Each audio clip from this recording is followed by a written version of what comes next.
Hello and welcome back. My name is Gangrene and today we are playing the third episode of Black Rose.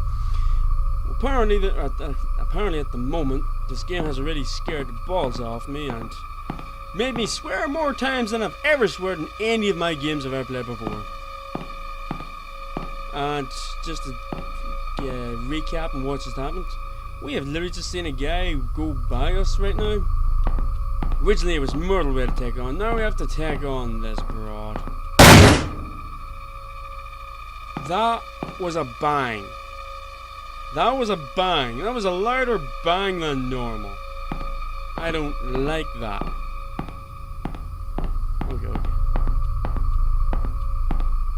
I am really crapping myself. Like, I've been playing this game for at least half hour. Why the hell did I come back? Is this changed? No, it hasn't. Okay, why the hell did I come back down here whenever I know that woman is down here? That broad. And I don't like that broad. I will call Moaning Myrtle a broad because she scared the balls off me more times than anybody else. And now we have a guy walking by us. Well, do I have to follow him? Why do I have to follow this guy? Ah, crap, I see a note. Not that note, I've already seen that note. This note. Mrs. Rains, please tell your son stop playing under the tables during funeral services. It's disruptive and upsetting to the grieving families. Today he also stole one of the keys to the visitation room. I need that. And was later attempting to open one of the drawers in the morgue. This type of behavior is unacceptable and will not be tolerated. If you do not start controlling him, I will take it upon myself to personally teach him a lesson. Michael. Okay, this sounds interesting. So this kid has the key. I highly doubt the kid's living anymore, but what the? I am not closing that door. Oh crap, I thought there was a small room. Just want to make sure that I don't miss anything. To make things even weirder, this place has a serious lockdown system. No. Yesterday was the first time I've ever seen it used, and many of the workers, including myself, were ordered to wait in the family room until the situation was taken care of. No one I've spoken to about it knows why it was done, or at least they won't say. All I know is that these safety glass windows and electronic gates appear to be designed for keeping things in rather than out. What makes you think that? I was the first responder that day. I was the first and only person to make it to Myrtle's side before she passed away. She managed to give Sullivan a parting "I love you" on that baby monitor, but that was the last communication they ever had. The last thing she ever did was give me that piece of paper. It was a short poem she had written for Sullivan earlier that day. She asked me to give it to him, and I promised her I would. Then she slipped away. I guess Sullivan had picked up by Myrtle's weak rasping in the baby monitor that something was happening to her, because soon after she'd passed, he came running into the hall from the upstairs arrangement room. But he was too late. She was gone. That's when he broke down. I'd never seen him show so much emotion towards Myrtle before. Then, of course, the rest happened. I'll keep my promise, even now. It's all I can do for my dear friends. Oh, okay, so he must have been in love with Myrtle, but then Myrtle passed away, and because she passed away, he must have felt bad for her and must have opened up the coffin to say hello to her, or goodbye, the one final goodbye, and then he must have let her out. And because of that, she's been probably killing people. Or he's been probably helping out. Or I'm probably dead. I bet you I am probably dead.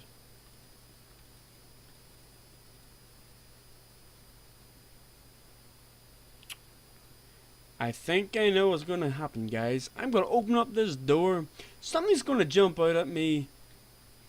Yeah.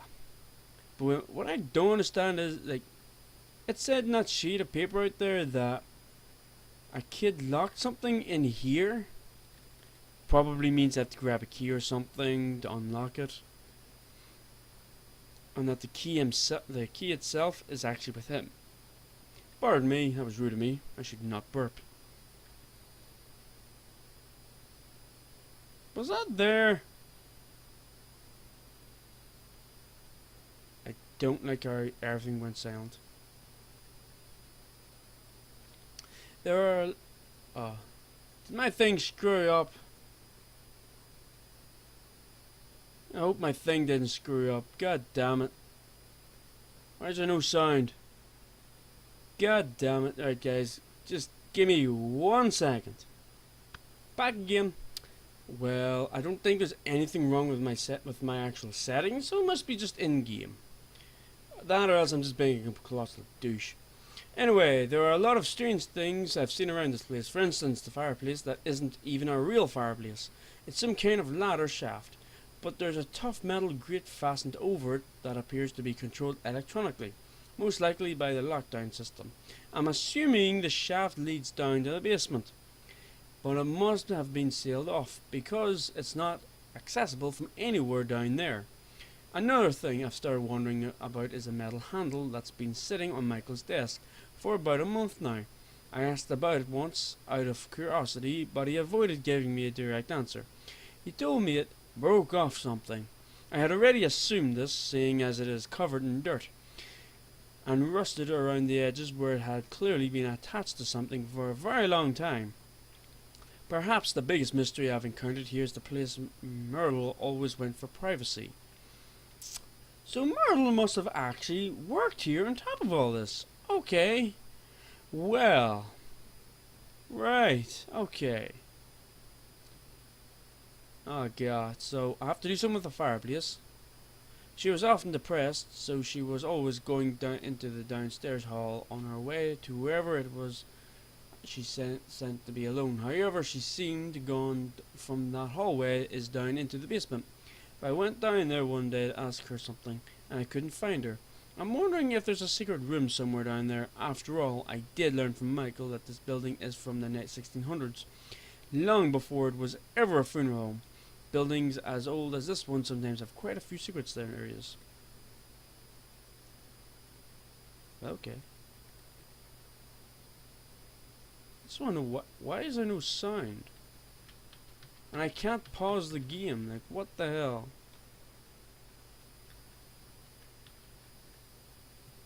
God damn it. Looks like I have to shut off the game. Alright. I'll be back to this here position. Just bear with me, guys. Okay. Now I got the sound working again, guys. Had to exit out of the game and come straight back in. Alright, okay. Let's continue on. Wait. Oh. There are a lot of strange things I've seen around this place. For instance, the fireplace that isn't even a real fireplace. She was... You've already read all that. Thanks to me and my fabulous voice.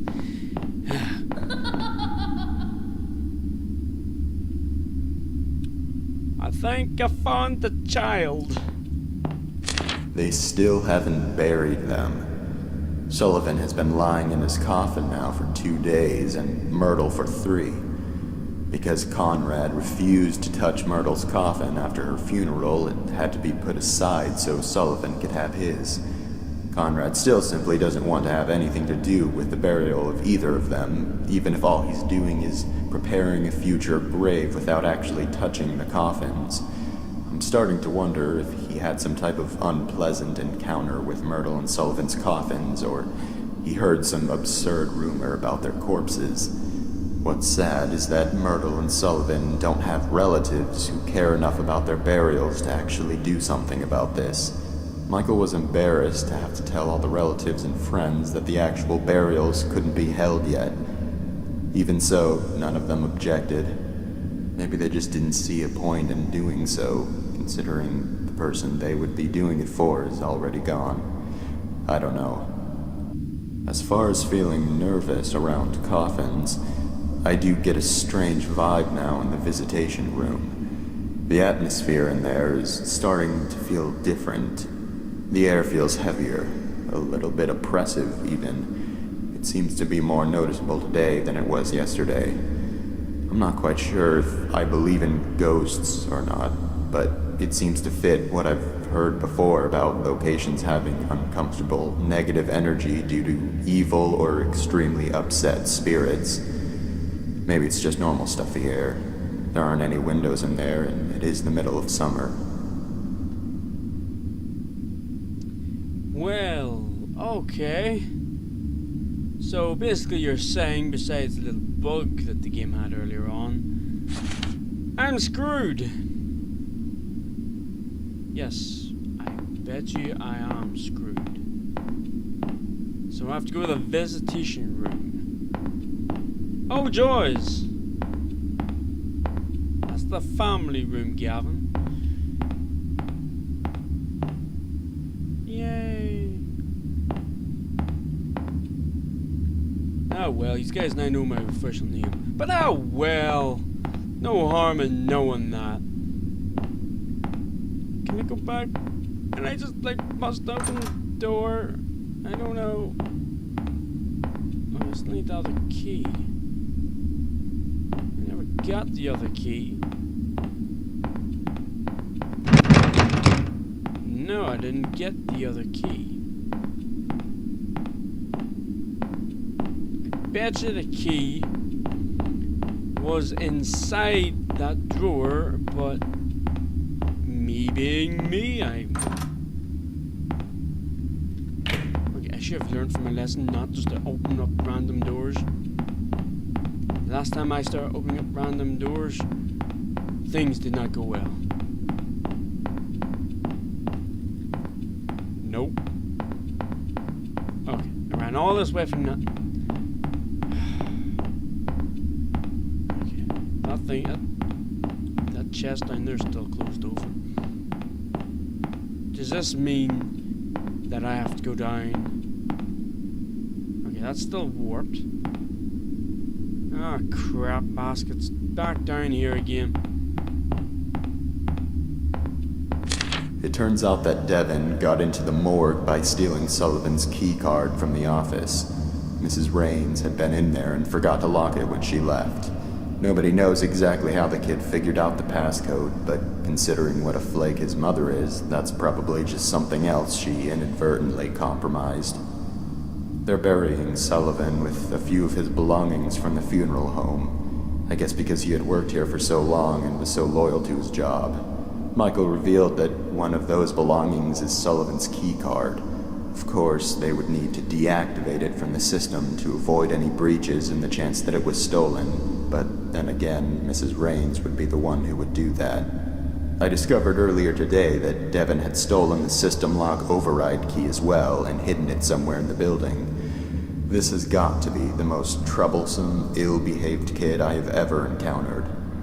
That or an incredibly smart and intelligent child that actually knows what he's doing even though he's only a child. And I bet you that child is still here. Well, I did hear it, so why did I even... I don't want to look up. Anytime I look up, something bad's about to happen.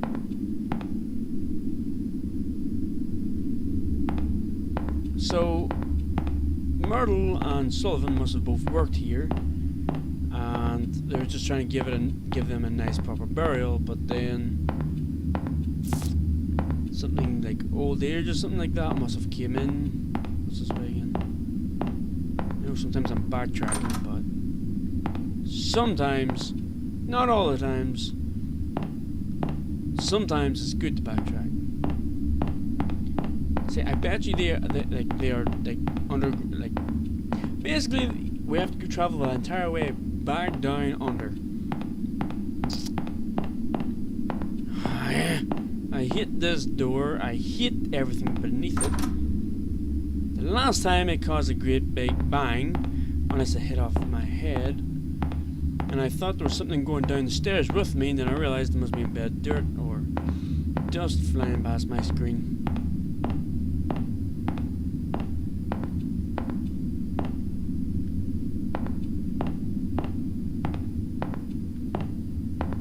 We all know where Myrtle is.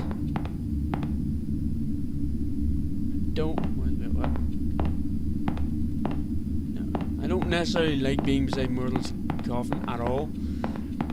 Why? Because Myrtle's a douche. Well, I'm actually going to have to end this episode here, guys. So I will be... There we go.